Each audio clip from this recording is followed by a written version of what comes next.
out there in Facebook land, this is Pastor Gary from New Hope. I hope you are having a great Friday today. You know, the other night I was on a Zoom call, and I'm sure many of you have been on Zoom calls, but this was a special one for me. I was on with our junior high youth group. I have a little small group of guys that I meet with normally, and so we connected through Zoom on Wednesday. And I wish I was about to tell you, oh boy, it went great, because that's how it went for almost everyone else in our group. Our other volunteers and leaders, they all came back and said, boy, what a great experience.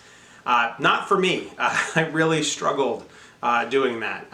Not the technology, although kids were freezing and coming in and out, and I wasn't as prepared as I wanted to be, and our leader had sent some directions that I was trying to read off my phone, but I didn't have my glasses with me, so I couldn't read them very well, and I got super frustrated. And as we got finished, and we hung in there and did our best and all that, but as I got done with that, it made me think. I mean, like I said, my first thought was, why are we even doing this? But my second thought, my better thought, came from the book of James, and maybe you're familiar with it when he says this. He says, "Consider it pure joy, my brothers and sisters, when you face trials of many kinds, because you know that the testing of your faith produces perseverance. Let perseverance finish its work, so you may be mature and complete, not lacking anything."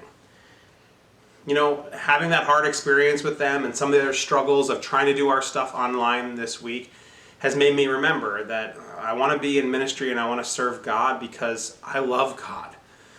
Not because there's always a million people there, or not that I always do it particularly well. And it humbled me and started to work on my character. And God kept asking me the question. He said, do you still want to tell kids about Jesus even when it's hard? Even when they may not be responding the way you want? Even when the technology fails you? Even when you don't have a good story to tell afterward? And those were good questions for my soul. Those were good reorienters for who I am and why I do what I do. And I hope that as you face some struggle this week, maybe you're someone who is working this week and you've had to work a lot extra this week because of what your job is. Or maybe you're stuck at home and worried and concerned. Maybe you're dealing with relational dynamics that are difficult. Remember that God's at work in the midst of all of it. Let Him work on you.